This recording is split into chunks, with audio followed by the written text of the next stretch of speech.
नमस्कार दोस्तों, मैं स्मित मिश्रा स्वागत करता हूं एक बार फिर से आप सभी का एनजेटी एजुकेशन में।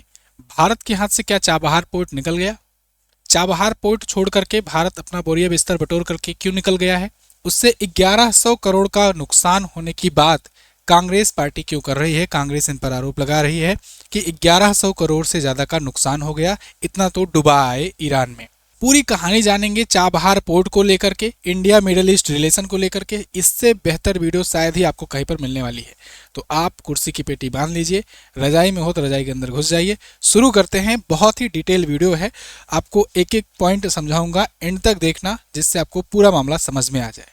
क्या सही है क्या गलत सब आपको समझ में आएगा। तो आप आर्टिकल देख पाएंगे।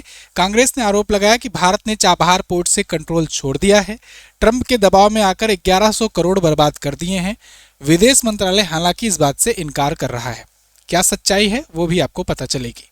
इंडिया टुडे का आर्टिकल देखिए, US revoke sanctions waiver for India other countries at Iran Chabahar port. ये आर्टिकल है आपका सितंबर महीने का, सितंबर 2025 का, जब यूएस ने रिवोक किया था वेवियर। पूरी कहानी क्या है इसको जानेंगे। शुरू करते हैं शुरुआत से। आपको अगर याद हो तो उस टाइम मैंने आपको वीडियो भी दी थी। देखिए, एक्चुअल में ना, अगर आप देखोगे एशिया के मैप में, जैसे यहाँ पर अपना प्यारा भारत है, बगल में पाकिस्तान है, उसके बगल में अफगानिस्तान है और यहीं पर है ईरान। यानी कि अगर देखा जाए तो पाकिस्तान के बाद ईरान आ जाता है स्ट्रेटेजिकली, अगर देखा जाए तो लोकेशन। अब यहाँ पर ना एक पोर्ट है जिसको नाम दिया गया है चाबहार पोर्ट, जिसका नाम है। यहीं पर एक पोर्ट है ग्वादर पोर्ट। भारत के लिए स्ट्रेटेजिक रूप से ये चाबहार पोर्ट बहुत ज़्यादा इम्पोर्टेंट है। क्यों इम्पोर्टेंट है? इसके कई कारण हैं।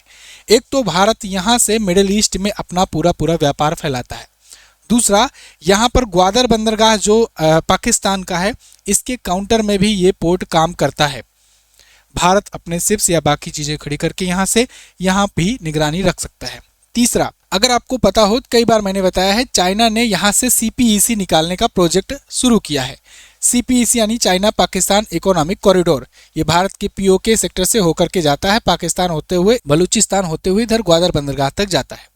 ये चाइना पाकिस्तान इकोनॉमिक कॉरिडोर अगर पूरा हो गया, अभी तो वो तो शुक्र मनाओ बलूचिस्तान वालों का कि ये पूरा नहीं होने दे रहे हैं, इस पर कुछ ना कुछ अड़ंगा डाले रहते हैं वो। अगर ये पूरा हो गया तो चाइना जो इधर से घूम करके मलक्का स्ट्रेट से होते हुए, श्रीलंका के होते हुए, तब आकर के इधर ये सेंट्रल एशिया तक पहुंचता है, वो डायरेक्ट यहाँ से पहुंच सकेगा। जब वो चाइना यहाँ से डायरेक्ट पहुंचने लगा तो समझो मार्केट को खाने में वो देर नहीं लगाएगा, क्योंकि आप जानते ही हो चाइनीज माल जैसे ही मार्केट में आते हैं पूरा मार्केट डिसरप्ट कर देते हैं। तो ऐसे में जब इतना वो ट्रांसपोर्टेशन चार्ज बचाएगा, तब सोचो कितने सस्ते में माल यहाँ पर भरेगा। तो ऐसे में भारत अगर यहाँ पर इसका एक्सेस हट जाता है तो सोचो, एक तो एक्सेस हट गया, जो थोड़ा बहुत व्यापार हो रहा था वो भी घट गया। दूसरा, अपना दुश्मन देश यहाँ पर पूरा मार्केट को पाटने में काम आ जाएगा। तो इसलिए ये बहुत इंपॉर्टेंट है कि इसको भारत ना छोड़े। इसके अलावा भारत यहाँ पर जब अपना एक्सेस बनाए रहता है तो इसी बहाने ये अफगानिस्तान को भी मदद कर सकता है, सप्लाई चेन भेजता है यहाँ से, ईरान को भी। इसके अलावा इधर मिडिल ईस्ट में भी ये अपना सप्लाई चेन बरकरार रखता है।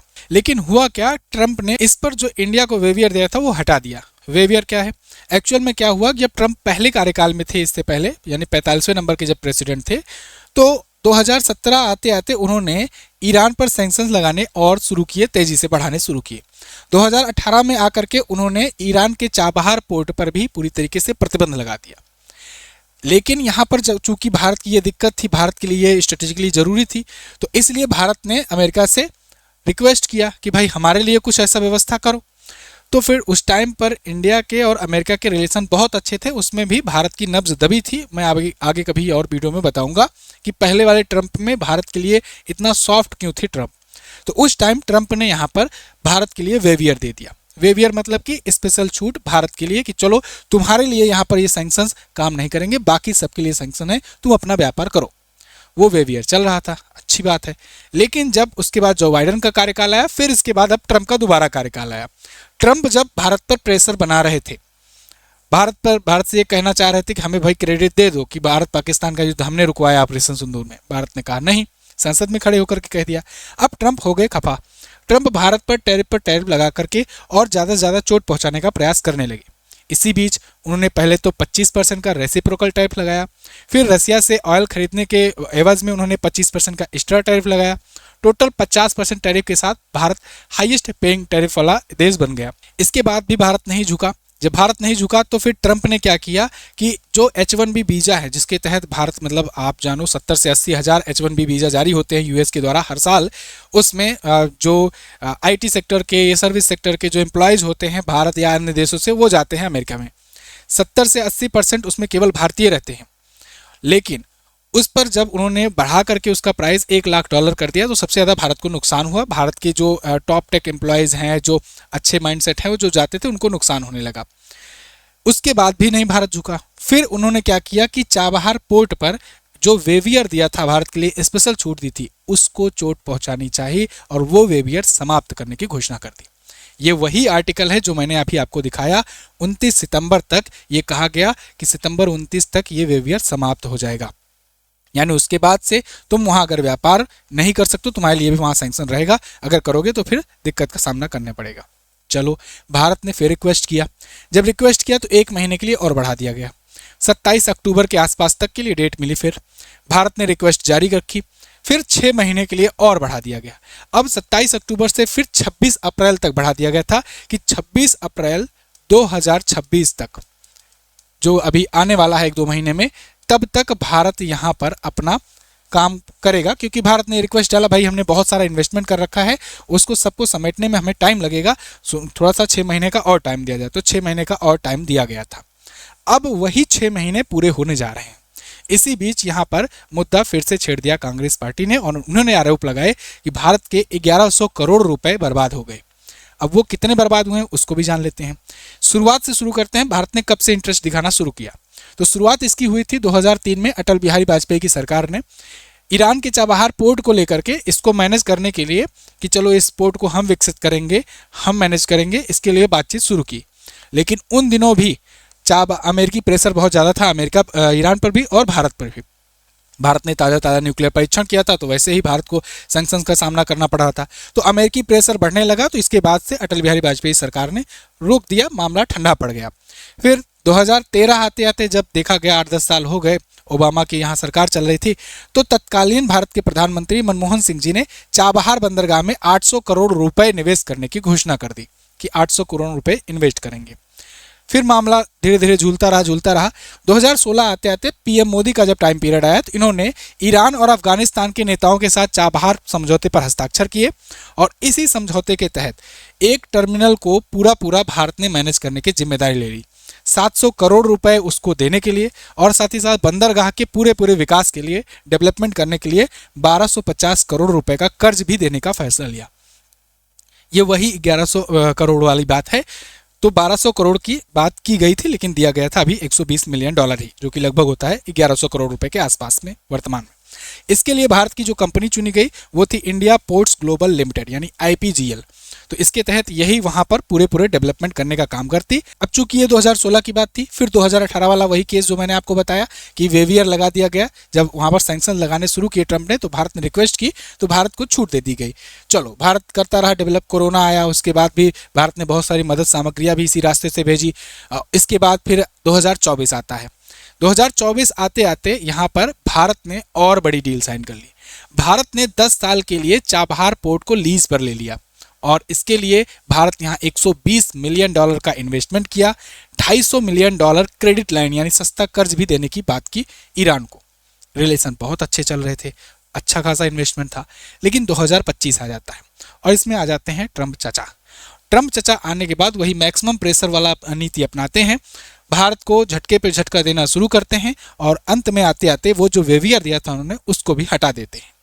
इसके बाद वही 6 महीने का जो टाइम पीरियड मिला था भारत को, वो 6 महीने का टाइम पीरियड अब 26 अप्रैल को समाप्त होने वाला है। लेकिन उससे पहले यहाँ पर अपना बोरिया बिस्तर समेट करके भारत पहले ही निकल आया है। अभी ताज़ा जानकारी जो आई है, भारत के लिए ये जो स्ट्रेटेजिकली बहुत ज़्यादा इंपॉर्टेंट था, जो पाकिस्तान को भी काउंटर करता था, भविष्य में चाइना के लिए भी यहाँ ऑप्शन होने वाला था। नहीं तो चाइना इकलौता एक छत्र राज्य हो जाता है यहाँ पर सप्लाई चेन का, और वो इसी रास्ते अपना सप्लाई करता, इसी रास्ते अपना व्यापार बढ़ाता। भारत की कनेक्टिविटी उस हिसाब से टूट जाती। तो भारत ने हालांकि और भी चीज़ों पर अभी प्रयास किया है, मैं अभी आपको बताऊंगा कि भारत और किन किन चीज़ों पर काम कर रहा है। लेकिन फिर क्या हुआ कि जब ये छूट की बात आई तो यहाँ कांग्रेस पार्टी का ट्वीट आता है कि नरेंद्र मोदी एक बार फिर से ट्रंप के आगे सरेंडर कर दिए हैं। खबरों के मुताबिक ट्रंप के दबाव में नरेंद्र मोदी ईरान के चाबहार पोर्ट से अपना कंट्रोल छोड़ दिए हैं, चुपके से वेबसाइट भी बंद करवा दिए हैं। इसमें बेहद महत्वपूर्ण प्रोजेक्ट में मोदी सरकार ने देश की जनता से $120 मिलियन लगाए थे, अब ये सब स्वाहा हो गए हैं। चाबहार पोर्ट का कंट्रोल छोड़ दिया, इस पर कुछ नहीं बोल रहे हैं वगैरह वगैरह। अब इनके आरोपों को खारिज करते हुए जो विदेश मंत्रालय के प्रवक्ता हैं रणधीर जायसवाल जी, इन्होंने क्या कहा? इन्होंने कहा चाबहार पोर्ट जो है इससे जुड़ी योजनाएं अभी भी जारी हैं। इन्हें आगे बढ़ाने के लिए अमेरिका से भारत बातचीत कर रहा है। मतलब अभी भी ऑप्शंस खुले हैं, अभी भी हम लोग ट्रेड डील जब अभी चल रही, क्योंकि ट्रेड डील फाइनल नहीं हुई, उसी बीच हम लोग इन सब पहलुओं पर भी बातचीत कर रहे हैं। अमेरिका ने भारत को ईरान पर लगे प्रतिबंधों के बावजूद चाबहार पोर्ट से जुड़ी काम जारी रखने के लिए एक खास सैंक्शन की छूट दी है, जिसकी अवधि 26 अप्रैल को पूरी होने वाली थी। और ये उससे होने से पहले हम लोग अभी बातचीत कर रहे हैं, हो सकता है और भी ऑप्शन खुल जाए। मतलब कांग्रेस के उस आरोपों को इन्होंने खारिज किया कि पूरी तरीके से वहां से अपना कार्यक्रम अब हमेशा के लिए बंद हो गया है, ऐसा नहीं है, हम लोग बातचीत जारी रख रहे हैं, चैनल ओपन है। अच्छा, तो यहाँ पर यह आर्टिकल बनता है एनडीटीवी इंडिया का, ईरान का चाबहार बंदरगाह नहीं छोड़ेगा भारत, क्योंकि ये बहुत ज़्यादा जरूरी है। भारत कुछ ऐसे रास्ते निकालने पर भी विचार कर रहा है। अब आगे आते हैं, भारत और कौन कौन से ऑप्शन तलाश रहा है। चलो ये वाला तो विचार कर रहा है, हमने बहुत सारा इन्वेस्टमेंट कर रखा है, वहाँ ऑपरेशन करते हैं। तो जब ऑपरेशन वहाँ अभी है मोड में, तो और भी बी प्लान कोई है? हाँ है। भारत ने, अगर आपको याद हो, तो G20 होस्ट किया था 2023 में, G20 शिखर सम्मेलन हुआ था। उसी टाइम पर भारत सरकार ने एक प्रोजेक्ट की शुरुआत की थी, एक इकोनॉमिक कॉरिडोर को इंट्रोड्यूस किया था। वो था IMEC, India middle east Europe economic corridor. ये कॉरिडोर बनाने के लिए भारत ने प्रपोजल दिया था। इस पर बहुत सारे देश राजी भी हो गए थे, लेकिन कुछ बड़ी ताकतें जो नहीं चाह रही थी, उन्होंने खेला भी किया, अभी वो भी मैं बताऊंगा। इस प्रोजेक्ट के तहत क्या था कि देखिए यहाँ नाम से स्पष्ट है, India middle east Europe economic corridor. तो यहाँ भारत के ये मुंबई पोर्ट या कांडला पोर्ट गुजरात से, यहाँ से निकलता ये प्रोजेक्ट बाई सी, उसके बाद यूएई में जाता, यूएई से बाई लैंड होते हुए सऊदी अरेबिया, उसके बाद इधर जॉर्डन, फिर उसके बाद फिर इधर इजराइल का हाइफा पोर्ट जो अडानी ने लिया हुआ है। इस हाइफा पोर्ट के बाद यहाँ से फिर से सी रूट होते हुए हम लोग ग्रीस निकलते, और ग्रीस में जाकर के पिराइस जो वहाँ का पोर्ट है, वहाँ से जाकर हम लोग इधर यूरोप में निकलते, और इसी बहाने यहीं बीच में मिडिल ईस्ट में, मतलब हम लोग पूरा पूरा अपना ये इधर ही सप्लाई चेन कर रहे थे। इसमें हम लोगों ने तुर्की को बाईपास किया। तुर्की जो है अभी इस्तांबुल से होते हुए रास्ते, यहाँ से तुर्की के माध्यम से हम लोग को यूरोप में निकलना पड़ता है, तो तुर्की अच्छा खासा उसका लेता है अपना सरचार्ज वगैरह, और जिस वजह से तुर्की का घर चलता है ना। तो सच्चाई यही है। जब ये होने लगा तो फिर तुर्की को झटका लगा, तुर्की बहुत चिंचिनाया था, लेकिन तुर्की को झटका देने के लिए जरूरी भी था, क्योंकि वो बहुत ज़्यादा प्रो पाकिस्तान भी रहता है हमेशा से। चलो, तो ये अपना बी प्लान था। ए प्लान तो मैंने आपको बताया कि अपना इधर होकर के इधर ही, यहीं ईरान है चाबहार पोर्ट, तो यहीं पर ये पाकिस्तान के बाद ये यहीं चाबहार पोर्ट वाला तो था ही, लेकिन चाबहार पोर्ट पर भी वेवियर मिला था, तो फिर भारत को पता था कभी भी कुछ भी हो सकता है। खैर, ये लेकिन ठंडे बस्तर में कैसे गया? अब इसमें कुछ ताकतों ने ऐसा सोचा कि यार ये तो गड़बड़ हो जाएगा, भारत का अगर सप्लाई चेन इधर चलने लगेगा, भारत अच्छे से यहाँ व्यापार करने लगेगा, तो हमारा सामान कौन खरीदेगा? अमेरिका का सामान कौन खरीदेगा? रूस से तो हम व्यापार बंद ही करवा दिए हैं। इतना चालाकी के साथ बेवकूफ़ बनाया गया यूरोप को, और यूरोप वाले ना जो मानसिकता है, राजा वाली मानसिकता है ना, अपने अवध ओझा गुरुजी वाला राजा वाली मानसिकता है कि हम तो बस राजा हैं दुनिया में, हम तो जो वो होगा वही करेंगे। रूस से इतना चालाकी से इनका रिश्ता तोड़वाया अमेरिका ने कि ये अब दो धारी तलवार में फंस गए हैं, एक तरफ कुआं एक तरफ खाई है। मतलब आप समझो कि जब 2022 में रसिया ने यूक्रेन पर अटैक करना शुरू किया, तो रसिया पर सैंक्शंस लगवाना शुरू कर दिया, और इसके अलावा सारे व्यापार सबसे बंद करवाना शुरू किया अमेरिका ने यूरोप से कहा उनसे मत लो कुछ, ना तेल लो ना गैस लो, कुछ मत लो। पूरा का पूरा यूरोप जो है वो बहुत ही भारी मात्रा में गैस लेता था, क्योंकि वहाँ इतनी ज़्यादा ठंडी पड़ती है सर्दियों में, और वैसे भी ठंडी का मौसम रहता है कि गैस से ही रूम को वो लोग गर्म रखते हैं। इसके लिए गैस लेना पड़ता है रूस से, और नज़दीकी भी पड़ जाता है, पड़ोसी भी, तो वहाँ से वो लेते थे। लेकिन जब ये 2022 का युद्ध शुरू हुआ, तो 2023-24 आते आते पूरी तरीके से व्यापार लगभग ठप करवा दिया अमेरिका ने। फिर यूरोप कहाँ से अपनी ज़रूरतें पूरी करने लगा? अमेरिका से। अमेरिका उससे 1.5 गुने से 2 गुने दाम पर तेल बेचने लगा और गैस बेचने लगा। इसके बाद यानी वहाँ से उसका रिश्ता तोड़वाया। अब इधर से जब भारत का रिश्ता बन रहा था, तो वहाँ पर उसने खेला कर दिया। क्या खेला करवाया? इजराइल का युद्ध जो है उसको हवा देने का काम किया। इजराइल हमास से जब युद्ध हुआ, उसको खींचा कौन? अगर आपको याद हो तो जो बाइडन खुल करके सपोर्ट में आ गए थे, उसके बाद अमेरिका आया, अमेरिका भी खुल करके सपोर्ट आया। मतलब ये लोग नहीं चाहते थे कि युद्ध रुके और बढ़िया से खींचे, बस दिखाने के लिए कि हाँ ये युद्ध रोकना चाहते हैं।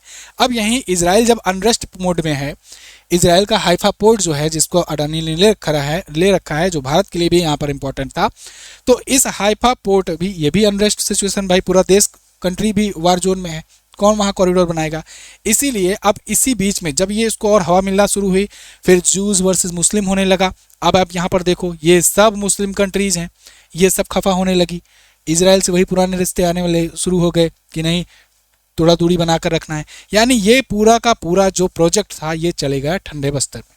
अब ना जाने कब ये दोबारा से चालू होगा, उसका तो कुछ पता नहीं है। कुल मिला जुला करके इसमें जो खेल हुआ है इसमें भी कहीं ना कहीं अमेरिका का हाथ है। दूसरा, अमेरिका ने फिर क्या किया, अमेरिका ने अभी ये चाबहार पोर्ट जो पहला वाला ऑप्शन था उस पर भी यहाँ पर डंडे मारना शुरू कर दिया है। तो इंडिया के लिए ये दो बड़ा झटका था। लेकिन अब देखना होगा कि भारत इसके लिए और किस तरह के विकल्प तलाशता है, क्योंकि भारत के लिए मिडल ईस्ट तक पहुंचना बहुत ज़्यादा इम्पॉर्टेंट है। और ऐसे समय में जब यहाँ चाइना भी धमकी दे रहा है कि इस सक्सगाम वैली हमारा है और हम इसमें अपना जो हैवी इन्वेस्टमेंट किए हैं वो करके रहेंगे, इधर ये पीओके से अपना ये कॉरिडोर निकाल रहा है और आते आते ये इधर इसके ग्वादर बंदरगाह तक आ रहा है, और इसी बहाने पाकिस्तान की भी रोजी रोटी चल रही है, क्योंकि वो इसी सबको दिखा करके, अपना सिचुएशन दिखा करके और इम्पोर्टेंस बता करके चाइना से पैसा बार बार लेता रहा है। हालांकि ये प्रोजेक्ट बहुत बार डिले हुआ और बहुत मतलब इस पर जैसे है ना बलूचिस्तान वाले अपने भाई, तो वो लोग कुछ ना कुछ कर देते हैं कांड कि यहाँ पर चाइनीज़ आकर के मतलब प्रोजेक्ट बनाने में भी डरने लगे हैं। बहुत सारे चाइनीज़ इंजीनियर भी मारे गए हैं, बहुत सारे लोग हुए हैं। अब ये तो पूरा सिनारियो रहा। अभी के लिए भारत सरकार को अभी भी उम्मीद है कि यहाँ पर कुछ ना कुछ ऐसे रास्ते निकलेंगे, अमेरिका को नेगोशिएशन में हम लोग कामयाब रहेंगे अमेरिका से, और कुछ ना कुछ ऐसा वेवियर जैसा या कुछ ऐसी छूट फिर से मिल जाएगी। जब अभी ये न्यूज़ आ रही है कि ट्रंप ठंडे पड़ गए हैं, अब उनको शांत करा दिया है पुतिन ने और बाकी देशों ने मिल करके, तो उम्मीद है कि यहाँ पर भी वो थोड़ा सा राहत बरतें। देखना होगा कि क्या होता है आगे। जो भी अपडेट आएगी मैं आपको बिल्कुल ऑथेंटिक सोर्स के साथ बताऊंगा। चैनल को सब्सक्राइब कर लीजिए अगर आप ऐसे ही जियोपॉलिटिक्स मुद्दों को आसान भाषा में समझना चाहते हैं तो। नीचे सब्सक्राइब का बटन बना है, सब्सक्राइब कीजिए और वीडियो को लाइक और शेयर भी कर देना जिसको आप समझाना चाहते हैं। Thank you so much. जय हिंद, वंदे मातरम।